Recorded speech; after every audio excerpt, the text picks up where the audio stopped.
You're listening to another ambitious Entrepreneur Network.com podcast, the voice for entrepreneurs and small business. Now, onto the show.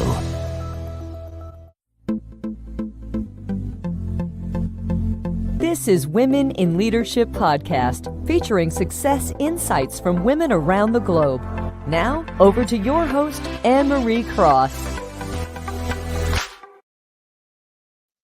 Welcome to another episode of Women in Leadership Podcast. Now, joining me on today's show is Lorraine Pirihi.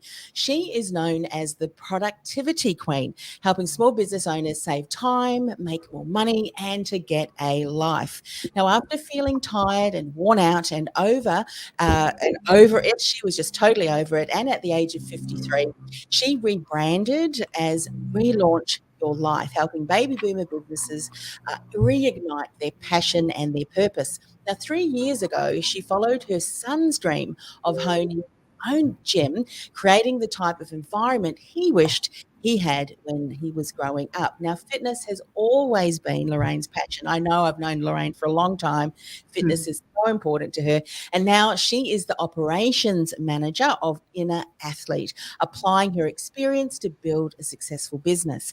Now, specifically on today's show, Lorraine's going to speak about some business basics, particularly around organization and being organized, crucial to business success. So welcome, Lorraine. Thanks, Anne-Marie. Great to be here. It is. And I have to thank you for jumping on. People may not be aware of this, but I had a guest that was arranged. I put my lippy on, did my hair, got all ready, and then realized that I'd got the wrong date. It wasn't very organized. And so I put a call out on social media, and you were the very first person who put your hand up and said, I'm game. And why I share that is because what you're talking about today, being organized, because you have things organized, you were able to do that at a drop of the hat, take an opportunity to share your message. So I thank you for that. There's a little bit of rushing around that we needed to do, but you are here. Being organized, this is something that I know that you're very passionate about, very good at as well. Tell me about the experience that you've had over the 12 years. I know you were involved in your initial business where you're working with business owners. Were they as organized as they should have been? What's the goss? Absolutely not. Absolutely. In fact, most people are pretty disorganized. And and being in business, it's even worse because you don't have structure as such. You're the one who's creating the structure. So much opportunity is lost because the basics of being organized are not there for many business owners. And what ends up happening is not only do they stress themselves out, they lose time, money. It affects their health. It affects their employees. It just affects their whole life. Sometimes people think, oh, we'll have more staff, this, that, and the other. But you got to get down to the basics. You got to get you right first. Learn the basics of time management and organisation, which most people have no idea about, which is very obvious. And once you can sort your shit out first. Then you can then go on to start, getting your business in order as well. Yeah. I know when we're talking about organization, getting organized, getting stuff into place, a structure is so very important. But for some people, it's like, okay, Lorraine, well, where do I start? There's obviously a number of different areas that you can start. But let's start talking about some of these today. I mean, if you were speaking and sitting in front of someone today, Lorraine, that says, you know what, this is an area that I struggle with, and even to consider where is the best place to start so it doesn't become overwhelming, so I don't falter back to bad habits, where is a good place to start for at least starting to become a little bit more organized and build on that foundation? Yeah. Well, the first thing is, and this is the real basics, and it doesn't matter what industry you're in, and that is to see where your time goes, because everybody says, no matter who they are, just about, I'm busy. They're always busy, but what are they doing? So how do you find out how busy you really are? The first thing is something really practical is to do a timesheet. Even if it's, for 3 or 4 days, write down everything you're actually doing, roughly every hour on the hour in front of you, not at the end of the day, when you've forgotten half the things you've done, that's like a lifetime away. But as you're going along, and then once you've analysed that after, 3 to 5 days, you can actually pinpoint where you're wasting your time, and then what activities perhaps you might then want to look at. What can you outsource or say no to? So important. And I think, sometimes the most simplest of things can have the most profound impact, as you've said. I don't know about you, but every now and again I'll say, my husband or someone will say, well, how long are you going to be? 5 minutes.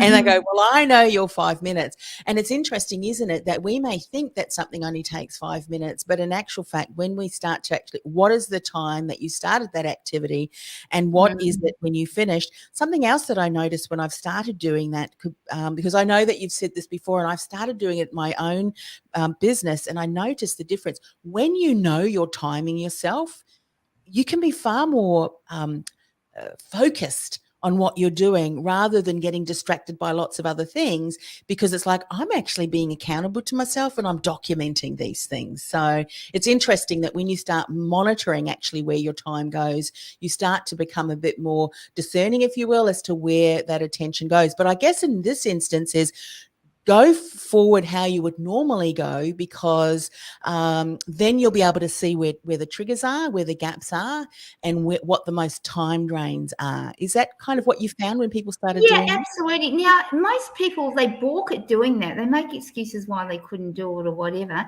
This really is such a simple thing to do. And like now I'm, my time now is in the, fitness industry, which is, I'm within an athlete. And like, I'm not doing the training. I'm the operations behind the scenes. But you can see, like with members, people want to, whether they want to improve. We work a lot with young teens, Yes. who want to improve sporting performance. But we also have, average everyday people training with us as well. And one of the things is nutrition is really important. We're not just from losing weight point of view, but from an energy and health point of view. And again, this is another thing where we get people to track.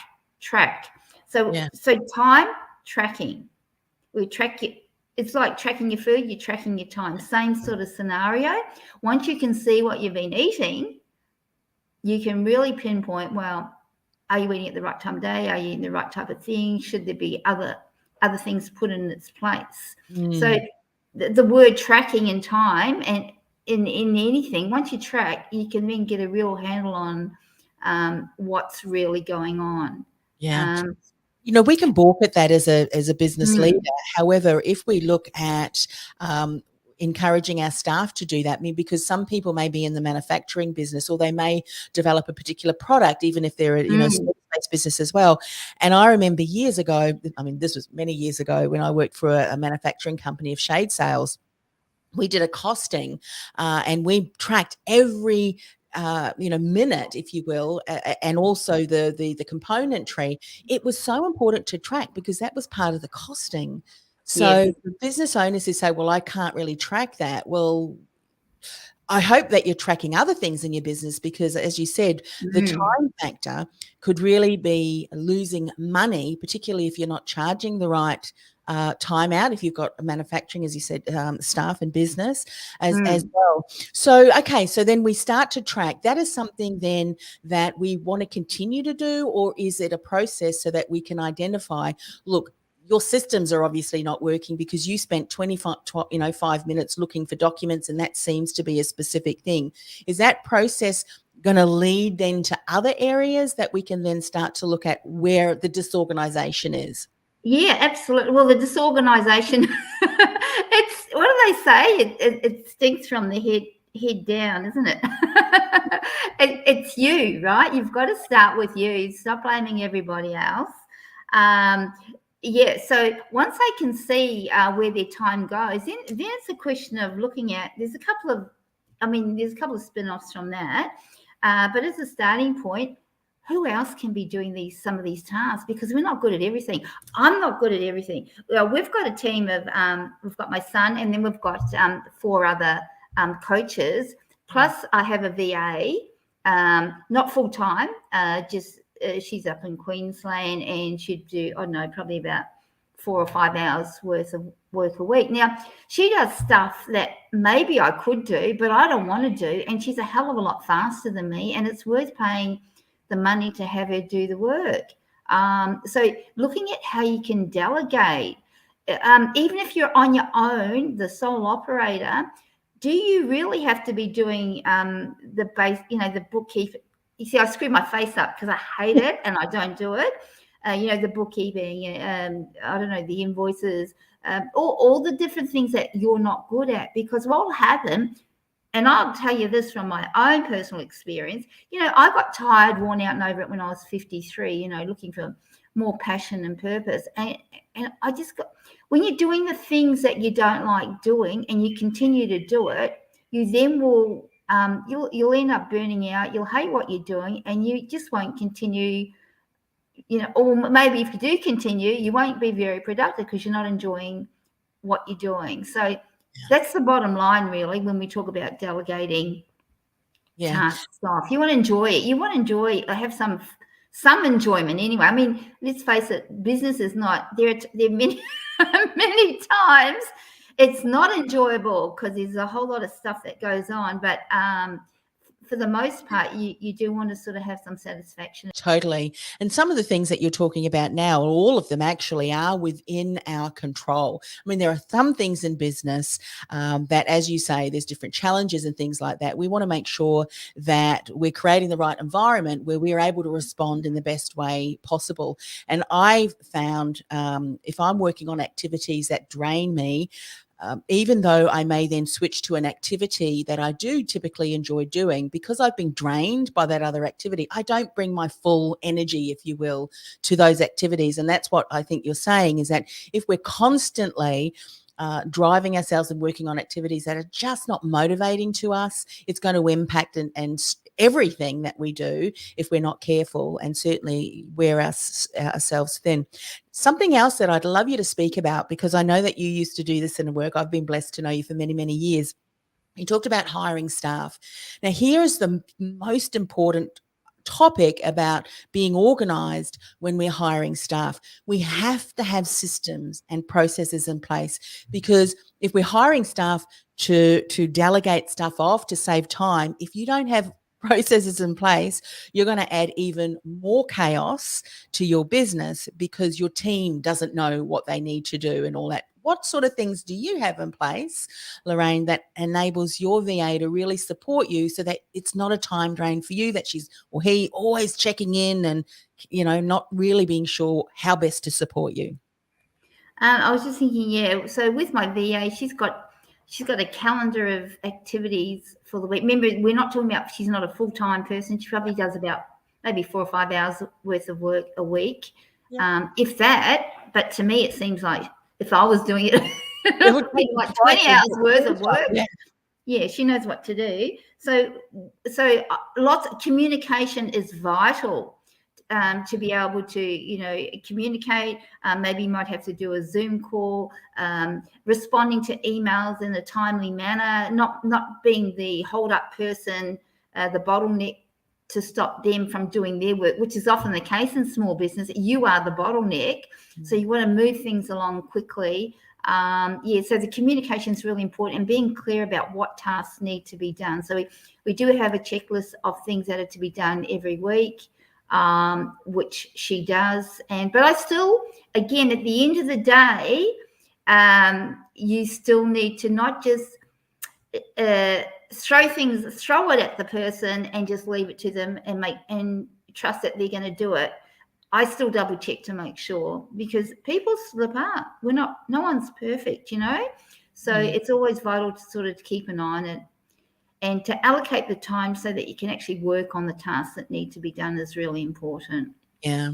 Something else that I think is really important too is that you may be, as the business owner, doing a lot of the tasks yourself. And as you start delegating, document, if there's multiple steps within a process, start documenting them and keep it somewhere in a, online secure portal, if you will, where your team member can then go and find that, so that you're not constantly repeating how to do a task. They can go, and check up. There's lots of different things that are available to support you getting those systems in place. But let me just, that's exactly right, Emery. The thing is, please keep it simple.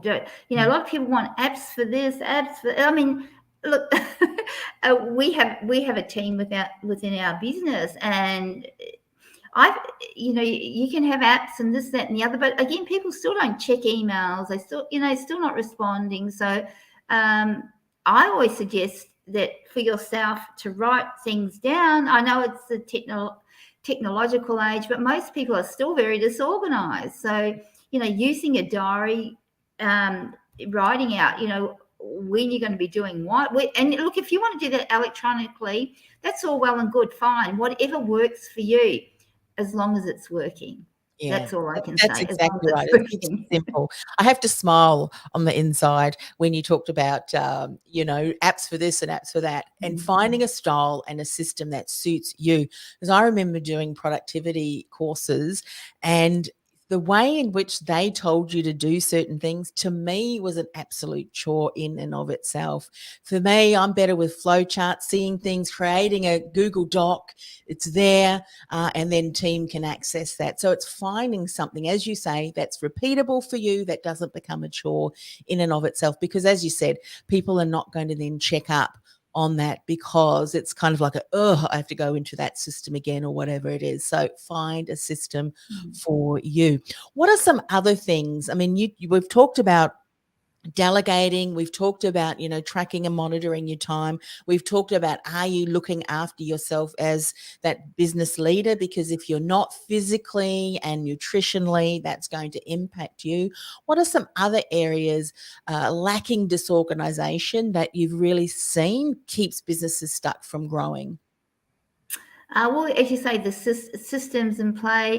Look, it's quite a minefield depending on where you're at in your business. I find a lot of people don't follow up, so they lose business. So they waste so much time. They don't have a database.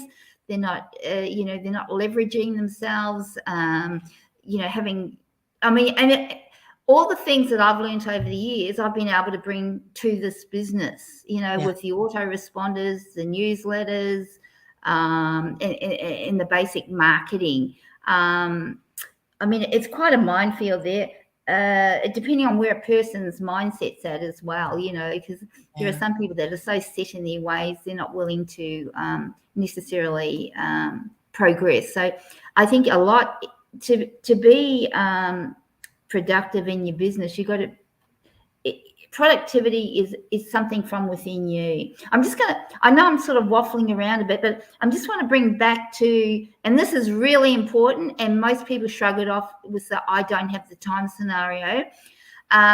Yes, I'm going to bring back into your health and fitness, because it doesn't matter what business I was in, who I was working with. So many people, I think majority of people, and even now, they neglect their health and fitness. They think a bit of a walk here and there is going to do it for them, and all that sort of thing. You've got to have structure and routine in all areas of life if you want to function effectively. Yes. Yeah. And because people say, "Oh, I've got no time."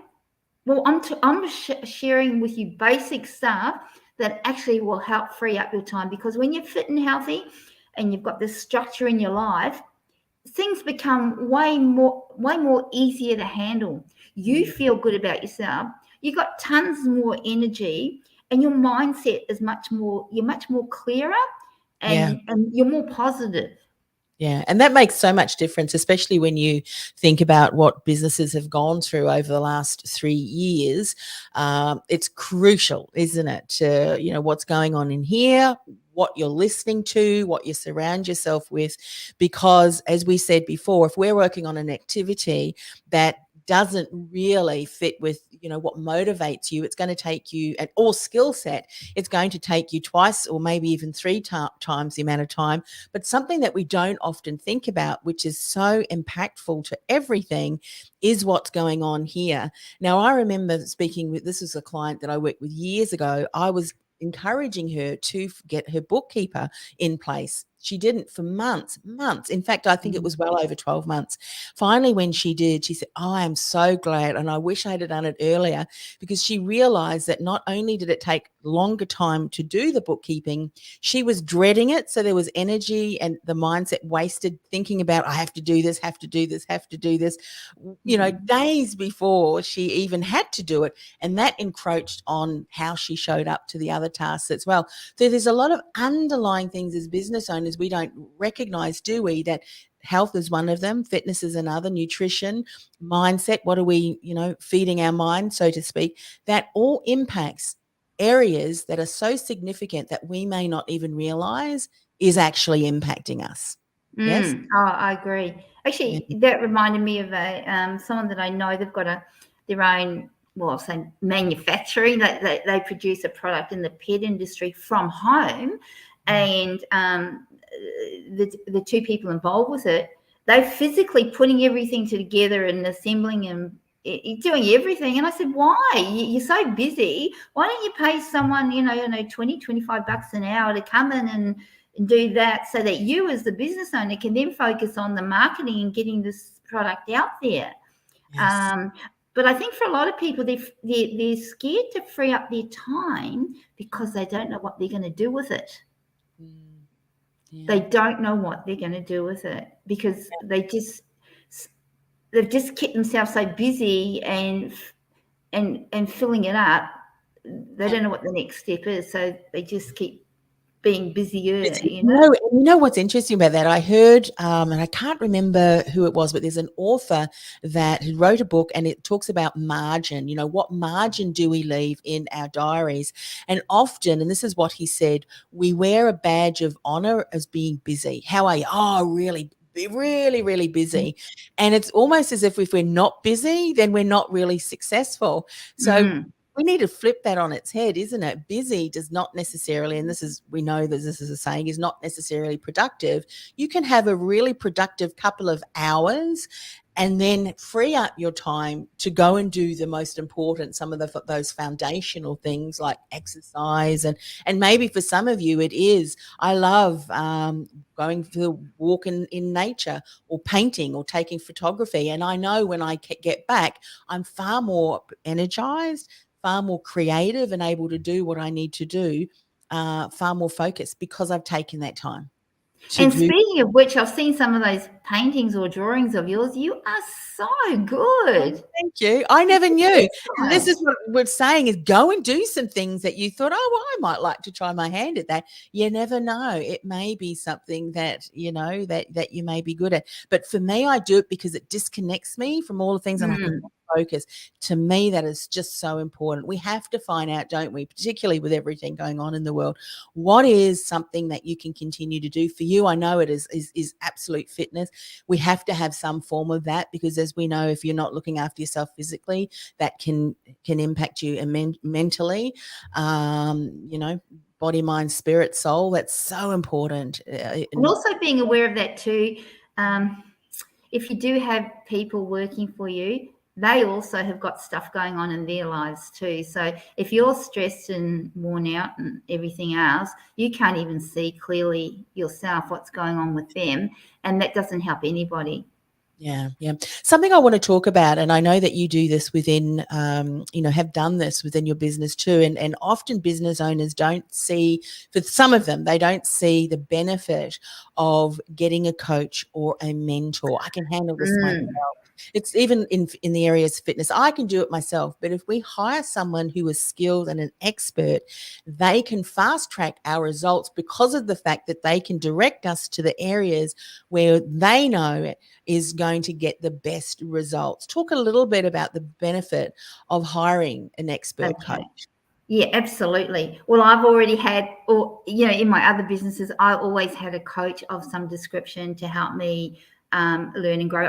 There's things you just cannot see because you're too close to yourself. So now being back into the fitness industry, so there's a couple of things there. We have, for our business in an athlete, we actually have a specialized coaching that's especially for the fitness industry, and that's really made a big difference over the time. We've had coaching, I think, because I said to Trent, my son, we need to get proper coaching, even though I've got a lot of skills, but this is a different business. Every business is different. And so we've had coaching since day one, and we even got Boutique Business Studio of the Year a year ago. I think it was a year ago, 2 years ago. So we've had a lot of great growth within our business, and that's because, of course, we can attribute to ourselves, but we've got coaching so that we stay on the straight and narrow and are as effective and progressive as we possibly can be. So you're always going to be learning and growing. And can I just say, when you do, or if you do get coaching, no matter what it is, you need to ask, basically, and you may not say it exactly like this, who are you and what have you done? Watch where you get your advice from, because there are good and there's not so good people out there. And there's lots of people that tell you everyone's an expert. I have people tell me. I totally find the ones who've actually done what they're teaching and training, and not just for 6 months, 12 months, but have got a solid track record. It's important, isn't it? Because it's like learning something and then implementing it, straight away, and then going to teach. I mean, everyone starts somewhere, but if you want to find someone to support you, it's someone who's learned often too through the hard yards. They've done it. They've pinpointed all of the different ways of getting there more streamlined and in a more structured. And another thing too, yes, there's there could be general business stroke life coaches. They're different. There is a big difference. A life coach may not understand business. In fact, a lot wouldn't understand business. You need someone who actually understands business, the realities of business as well. So that's really important. I had a train of thought there just about what they've done. Oh yes, that's it. Specific, if you can, if say like we're in the health fitness industry, so we thought specifically for this industry because it's different. It's a lot different. So if you're an accountant, ideally you would, someone who understands that industry would be a hell of a lot, I would think, a lot better and more streamlined, because they would have dealt with other practices and other accountants. Yeah, that's why I think business coaches and so forth say, go when you're offering something, go and niche in an area that you are an expert in, that you've lived and breathed and really implemented what you've done to support your own success, because then you can go and share that with others. It's like the time factor. I used to say, I came from the background in the career industry, and so many people, and I know that you had a real heart for older generations in the workforce as well, and they often would look at themselves as, well, I can't compete against these young ones, and they say, good. They can't compete against you, because those 20 years, 30 years of experience and knowledge that you bring is such a richness that no one else could have, being so young. And so there is unpredictable things in any career, isn't it, or any industry, that only time itself and having experience, boots on the ground, so to speak, can provide the expertise. There's something about having that solid knowledge, understanding, and wisdom in a particular area. And if we can seek that out of someone, why absolutely. not? And look, every business is different. Like at one stage there, I was coaching individually a number of accountants who had, small business, maybe 6 staff. They just happened to be accountants. That was sort of an area I was sort of focused in on, because they needed a lot of help. They all operated differently, all of them. But the same issues were there, and it was them. It was the owner was the problem. That's what they say, isn't it? The owner is often the bottleneck. The owner is often the modeling. I always have to chuckle because, you see these shows on TV about training misbehaving dogs and so forth. And it's always like, well, you really need to look at the owners of the dog. What structure have they got in place to train the dog? Similar with kids. There are no misbehaving kids. They're just environments in which they grew up in. Have they been, shown the right way and right morals in place to be able to nurture them to make, solid decisions, clear decisions, or not? Often the environment that we're in. Similarly with what we're talking about, what environment are you creating for yourself as that leader in the business, and can we streamline some of those things? And I think today's conversation, Lorraine, has certainly shown that it's a good place to start with, where are we focusing our time? And get rid of the term "I'm busy." Next time someone asks you, how are you going? I'm really good. Really good. Got plenty of time up my sleeve to focus on the things that I know that are important, and let that be the conversation rather than, too busy to do, the things that are important. Lorraine, if people want to find out more about you, want to find out more about Inner Athlete, how can they do that? Yeah, so they can email me. Well, if you actually go to Inner Athlete, actually, I'm looking at our virtual background there because everything was done in a real hurry, and I would have normally have had to pick up the virtual background with the banner and everything. So it's www.inner-athlete.com.au, and we're based in Cheltenham in Melbourne. I'm sure you've got listeners all over the place, and we're directly opposite DFO. So our specialty there, by the way, we work a lot with teens, helping them be fitter, stronger, and better for their sports, but also for life. So we're creating. I'm really proud of saying this because this is the environment my son wanted when he was younger. We used to, because my background's fitness, I used to take, he'd go to personal trainers and all sorts of things. But you want a whole community environment where you look at everything and they feel part of a family. And that's what we've created at Inner Athlete. So I'm very proud of that. You can find me there. I just wanted to mention something to you, and I dragged it out, Anne-Marie. As soon as you said I'm coming on, I raced off and got the book. Yes. I've still got a few copies. This is going back a bit. Mind Your Time, 50 Ways to Succeed in Business and Life. And if anyone's interested in that, just send an email to info@inner-athlete.com.au. Some great tips there. But thanks for having me on. It's great to be on. You're so welcome. Thank you for popping your hand up, and love the work that you and Trent are doing, especially for youth, what they've been through the last, number of years. There's, a lot of different challenges, and I think, creating a community where they feel supported, where they feel safe, and that is helping them holistically is so, so important. And I'm sure you guys have got some incredible resources, even for those people who may not be located near you. I'm sure you've got incredible resources that you can share with those people who want to. Sorry, Emery. I'll get excited by this. We've got our podcast now, so we've done 16 episodes. Fantastic. So that's all able to be accessed via the website too. Yeah, it's on the website too. Yeah, awesome. Thank you so much for having me on. Awesome. Thank you. And reach out to Lorraine and to Trent in athlete.com.au.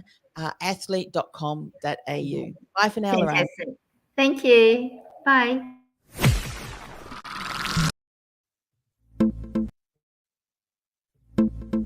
This podcast is brought to you by theinfluencealliance.com. Want to influence real change with your message by becoming known as a trusted authority in your industry while building a sustainable and scalable business you love?